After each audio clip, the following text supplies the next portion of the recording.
Hi friends, welcome back to my channel. आज हम बात करने वाले हैं rules of debit and credit के अंदर क्लासिफिकेशन ऑफ अकाउंट्स में मॉडर्न अप्रोच। लास्ट सेशन में हमने बात की थी ट्रेडिशनल अप्रोच की। Under traditional approach we have classified the accounts to parts. The first one is personal account and the second one is impersonal account. Impersonal accounts को further हमने दो parts में डिवाइड किया है। The first one is real account and the second one is nominal accounts. आज हम जो बात करने वाले हैं मॉडर्न अप्रोच की, उससे हम अमेरिकन अप्रोच या अकाउंटिंग इक्वेशन अप्रोच के नाम से भी जानते हैं। मॉडर्न अप्रोच के अंदर हमने अकाउंट्स को 5 पार्ट्स में डिवाइड किया है। The first one is assets account.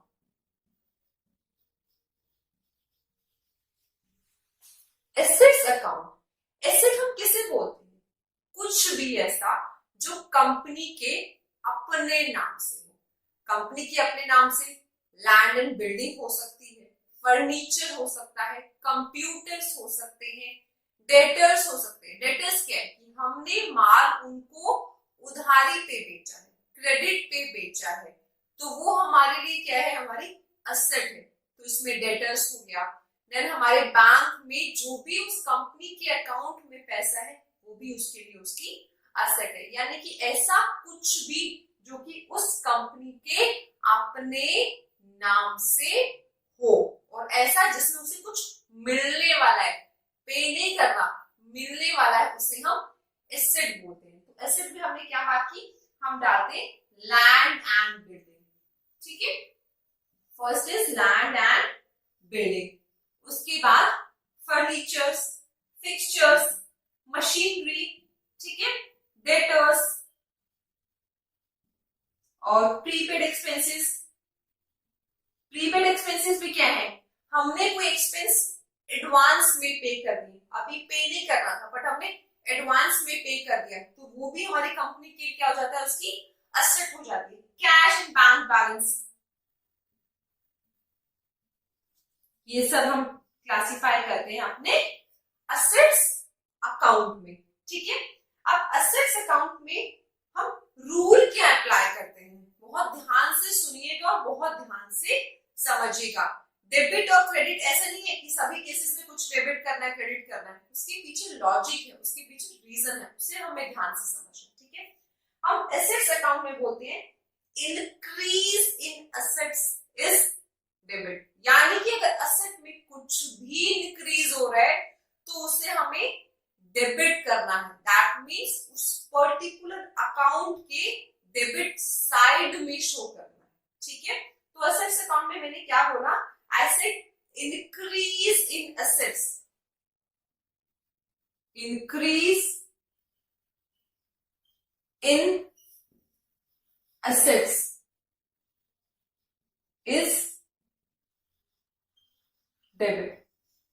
That means मेरी asset में अगर कुछ भी increase हो रहा है तो वो मुझे डेबिट करना है। That means हमने क्या बात की थी? हमने टी शेप अकाउंट की बात की थी, यानी कि उस asset के अकाउंट में मुझे वो एंट्री डेबिट साइड में दिखानी है। ठीक है, तो increase in assets is debit और decrease in assets is credit. यानी कि असेट में अगर कुछ भी कम हो रहा है तो मुझे उसे क्या करना है? क्रेडिट करना है। एक छोटे से एग्जांपल की हेल्प से समझने की कोशिश कीजिए। लेट्स से मैंने लैंड एंड बिल्डिंग परचेज की है, तो मेरे पास लैंड एंड बिल्डिंग क्या हो रहा है?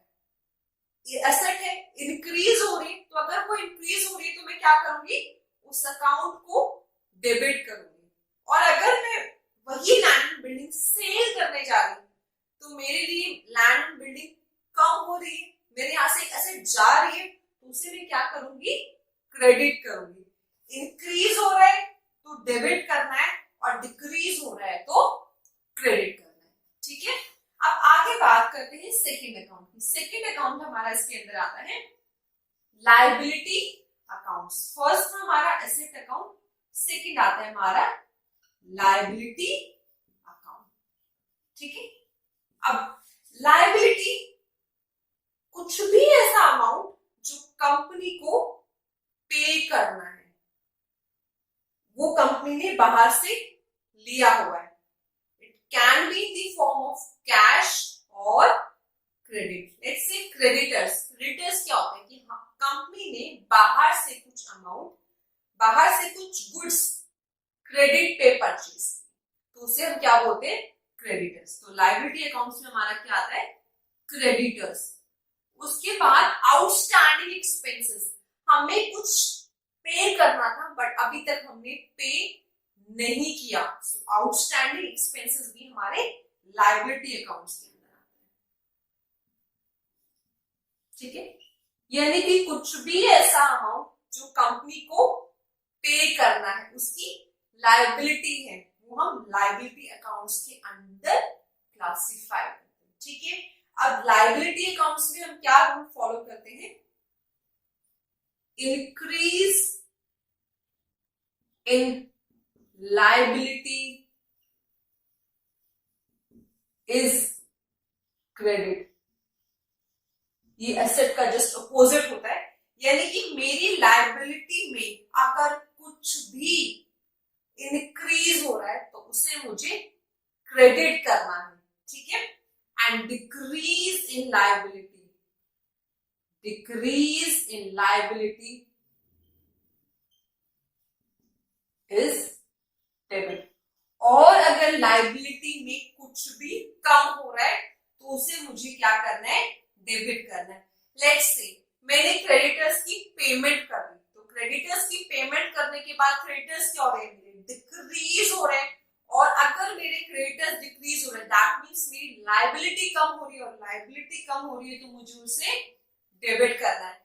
मैंने कहीं से माल क्रेडिट पे परचेज किया है तो क्या हुआ, मेरे क्रेडिटर्स इंक्रीज हो रहे, मेरी लायबिलिटी इंक्रीज हो रही, और अगर मेरी लायबिलिटी इंक्रीज हो रही तो मुझे उसे क्रेडिट करना है। ठीक है, अब आगे थर्ड अकाउंट की बात करते हैं, capital account.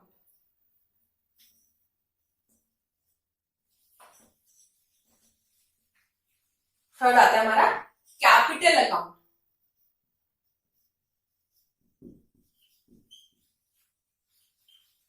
Capital account very simple, कोई भी कंपनी स्टार्ट करते हैं, कोई भी फर्म स्टार्ट करते हैं, इधर पार्टनरशिप फर्म और प्रोप्राइटरशिप फर्म, उसमें पहले कुछ पैसा लगाना पड़ता है। ठीक है, बिजनेस को रन करने के लिए कैपिटल चाहिए, तो कैपिटल अगर फर्म है तो इधर पार्टनर्स या उसका जो प्रोप्राइटर है वो उसमें पैसा लगाएगा, और अगर कोई पब्लिक लिमिटेड कंपनी है तो पैसा एज अ इक्विटी बाहर से लेके लगाने वाले, तो वो हमारा क्या आता है, कैपिटल। तो कैपिटल अकाउंट के अंदर कैपिटल के अलावा ड्रॉइंग्स भी आता है, क्योंकि अगर पार्टनर्स हैं, प्रोप्राइटर है, तो वो अपने पर्सनल यूज के लिए उस कैपिटल में से कभी कभी विड्रॉ कर लेते हैं, या कुछ गुड्स विड्रॉ कर लेते हैं जिसको कैपिटल में ट्रांसफर कर देते हैं। ठीक है, सो कैपिटल अकाउंट में हमारा कैपिटल और उसके साथ ड्रॉइंग्स भी आता है। ठीक है, कैपिटल एंड ड्रॉइंग्स अकाउंट, ये दोनों किसके अंदर आता है, मेरा कैपिटल अकाउंट के अंदर आता है। और कैपिटल अकाउंट में हम क्या रूल फॉलो करते हैं, सेम हम लायबिलिटी वाला रूल कैपिटल अकाउंट में अप्लाई करते हैं। That means increase in capital is credit, यानी कि कैपिटल में कुछ भी अगर इंक्रीज हो रहा है तो उसे हमें क्रेडिट करना है, और decrease in capital is debit. Decrease in capital is debit. That means अगर कंपनी में कहीं से कैपिटल आ रही है तो हम उसे क्या करने वाले हैं, क्रेडिट करने वाले हैं, और अगर कैपिटल विड्रॉ हो रही है तो उसे हम क्या करने वाले हैं, डेबिट करने वाले हैं। ठीक है, इंक्रीज है तो क्रेडिट करना है, डिक्रीज है तो डेबिट करना है। ठीक है, चलिए आगे बात करते हैं अब रिवेन्यू अकाउंट की। Next one is revenue account.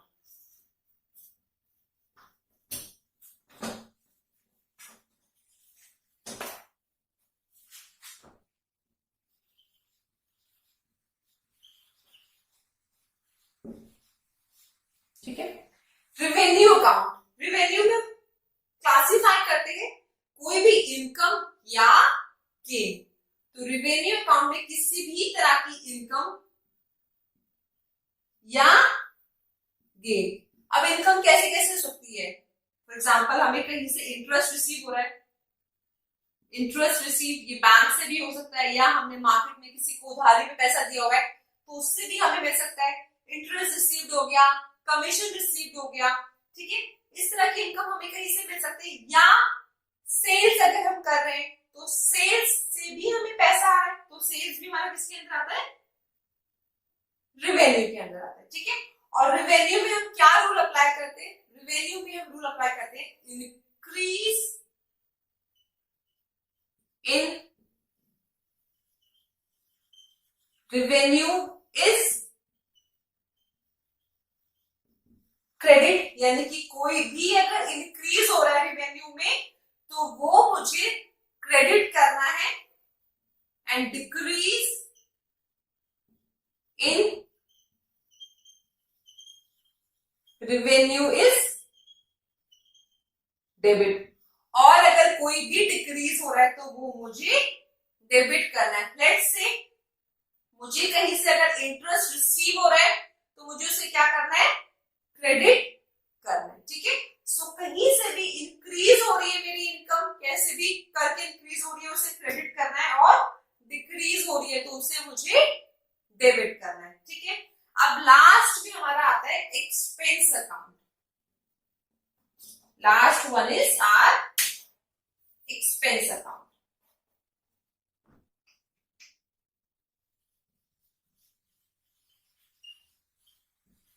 Expense account में हमारे किसी भी तरह का कोई भी एक्सपेंस है या लॉसेस है उसको हम क्लासिफाई करते हैं एक्सपेंस अकाउंट में। Let's say wages paid, salaries paid, rent paid, ये सब हम किस में डालते हैं? हमारे एक्सपेंसेस में। Depreciation, depreciation is also a kind of expense for the business organisation, ठीक है। तो ये सब हम किस में डालते हैं? एक्सपेंस अकाउंट में डालते हैं। एक्सपेंस अकाउंट में हम क्या रूल अप्लाई करते हैं? एक्सपेंस अकाउंट में हम रूल अप्लाई करते हैं increase in expense is debit, यानी कि किसी भी तरह का कोई भी अगर एक्सपेंस मेरा इंक्रीज हो रहा है तो मुझे उसे क्या करना है? डेबिट करना है, और अगर डिक्रीज हो रहा है तो उसे मुझे क्रेडिट करना है, ठीक है। And decrease in expense is credit. Increase है तो डेबिट करना है, डिक्रीज है तो क्रेडिट करना है, ठीक है। अब एक छोटा सा इलस्ट्रेशन लेते हैं ताकि आपको ये चीजें और अच्छे से क्लियर हो जाए। आइए एक छोटा सा क्वेश्चन देख लेते हैं, ठीक है। कुछ इस तरीके से आपको फॉर्मेट तैयार करना है इसका। First will write transactions, accounts involve, nature of account, then उसके बाद इंक्रीज और डिक्रीज हमारा क्या इफेक्ट है उसके लिए आप एक अलग से कॉलम बना लीजिएगा, ठीक है। This is debit and will write here credit. पहले देखते हैं, Mohan started business with cash. Business start किया, दैट मींस उसने कुछ कैपिटल लगाया, ठीक है। कैपिटल वर्ड इसमें कहीं दिखाई नहीं दे रहा है, बट बिजनेस स्टार्टेड मतलब उसने कैपिटल इन्वेस्ट किया है। सो यहां पर दो अकाउंट्स इन्वॉल्व है, cash and capital.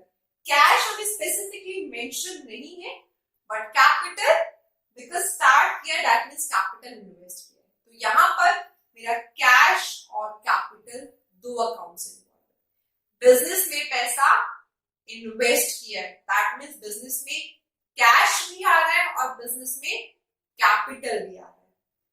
Cash asset account है, कैपिटल कैपिटल अकाउंट है, ठीक है। अब उसके बाद एसेट भी इंक्रीज हो रही है और कैपिटल भी इंक्रीज हो रही है। एसेट इंक्रीज होती है तो हम क्या करते हैं? यस, डेबिट करते हैं, और अगर मेरा कैपिटल इंक्रीज होता है तो उसे हम क्रेडिट करते हैं। इसीलिए यहाँ डेबिट साइड में मैंने एसेट का शो किया है और क्रेडिट साइड में कैपिटल का शो किया। नेक्स्ट है receive the cheque from debtors ₹5,000। एक डेटर को पेमेंट करनी थी, उसने 5,000 की पेमेंट वाया चेक कर दिए। तो वाया चेक कर दिए तो वो चेक हम कहाँ जाके डिपॉजिट करने वाले हैं? अपने बैंक में जाके डिपॉजिट करने वाले हैं। तो यहाँ पर दो अकाउंट्स अगेन कौन कौन से हैं? Bank account and debtor account. अब बैंक अकाउंट भी एसेट है और डेटर अकाउंट भी एसेट है। मेरे बैंक का बैलेंस क्या होने वाला है? इसमें इंक्रीज होने वाला है, जबकि मेरे जो डेटर्स है वो कम हो गए, डिक्रीज हो गए। तो ये वाली एसेट इंक्रीज हो रही है और ये वाली डिक्रीज हो रही है। जो एसेट इंक्रीज हो रही है उसे हम डेबिट साइड में शो करने वाले हैं और जो डिक्रीज हो रही है उसे हम क्रेडिट साइड में शो करने वाले। नेक्स्ट एंट्री देखते हैं। Goods sold to Gita ₹10,000। अब गीता को हमने 10,000 के गुड्स बेच दिए, ठीक है। तो इसमें दो अकाउंट से मेरे कैश और सेल्स। इसमें बहुत चीजें हैं जो हम डिटेल में पढ़ेंगे, वो जनरल एंट्रीज में बात करेंगे। अभी आप ये समझ लीजिए कि मैंने कैश में सेल किया है, ठीक है। अदरवाइज इस एंट्री को हम क्रेडिट एंट्री लेके चलते हैं, ठीक है। बट अभी के लिए आप इसे कैश ले लीजिए। सो कैश और सेल्स मेरे दो अकाउंट्स में इन्वॉल्व है, ठीक है। कैश मेरे लिए एसेट है और सेल्स मेरे लिए रेवेन्यू है। रेवेन्यू क्यों है? बिकॉज जब किसी को सेल्स किया है, हमने कुछ माल बेचा है, तो हमें वहां से पैसे मिलने वाले हैं, ठीक है। तो मेरी कैश भी इंक्रीज हो रही है और मेरी रेवेन्यू भी इंक्रीज हो रही है। अब एसेट इंक्रीज हो रहा है तो हम कहाँ करने वाले हैं? डेबिट में शो करने वाले हैं। और रेवेन्यू इंक्रीज हो रहा है तो वो हम क्रेडिट में शो करने वाले हैं। हमने यही बात की थी, रेवेन्यू में इंक्रीज है तो क्रेडिट एंड डिक्रीज है तो डेबिट। नेक्स्ट देखिए, गुड्स परचेज ₹20,000। कहीं से परचेजेस किया है, तो इसमें अगेन दो है, कैश और दूसरा वाला हमारा परचेजेस। परचेजेस क्या होता है? एक्सपेंसेस में क्लासिफाई करते हैं, बिकॉज परचेज किया है तो हम वहां पर कुछ पेमेंट कर रहे हैं, ठीक है। सो मेरी एसेट इंक्रीज हो रही है और मेरी एक्सपेंसेस भी, वन सेकेंड सॉरी, मेरी कैश डिक्रीज हो रही है। क्यों? बिकॉज मुझे उसे पेमेंट करनी है, मैं पेमेंट कर रही हूँ, मेरे कैश का बैलेंस डिक्रीज हो रहा है। दैट मीन्स मेरी एसेट कम हो रही है और यहाँ मेरे एक्सपेंसेस इंक्रीज हो रहे हैं। एसेट डिक्रीज होती है तो उसे हम शो करते हैं हमारे क्रेडिट साइड में, और अगर मेरे एक्सपेंसेस इंक्रीज होते हैं तो उसे हम शो करते हैं डेबिट साइड में, ठीक है। आगे देखिए last entry, paid interest on loan. Interest पे किया है हमने लोन पे, कैश और इंटरेस्ट, दो अकाउंट्स इन्वॉल्व है हमारे इसमें। कैश एसेट है और इंटरेस्ट हमारा एक्सपेंस अकाउंट है। मेरी एक्सपेंस क्या हो रहा है? इसमें इंक्रीज हो रहा है और मेरा एसेट क्या हो रहा है? डिक्रीज हो रहा है, क्योंकि हम पेमेंट कर रहे हैं, ठीक है। अब तो जो डिक्रीज हो रहा है उसे हम शो करने वाले हैं क्रेडिट साइड में। क्यों? बिकॉज हमने बात की थी कि एसेट अगर डिक्रीज होती है तो उसे हम क्रेडिट में शो करते हैं, एंड अगर मेरा एक्सपेंस इंक्रीज होता है तो उसे हम डेबिट में शो करते हैं, ठीक है। आई होप आपको ये जो कॉन्सेप्ट है वो rules of debit and credit का क्लियर हो गया होगा। In case you have any further doubts, kindly use the comment box. I try कि आपके डाउट्स में क्लियर करूं। एंड यस, आई रिक्वेस्ट कि अभी तक अगर आपने मेरा चैनल सब्सक्राइब नहीं किया है तो उसे सब्सक्राइब कर लीजिए। And yes, after watching this video do not forget to like, share and comment, because आपके कमेंट्स मेरे लिए बहुत Thank you so much for watching my channel.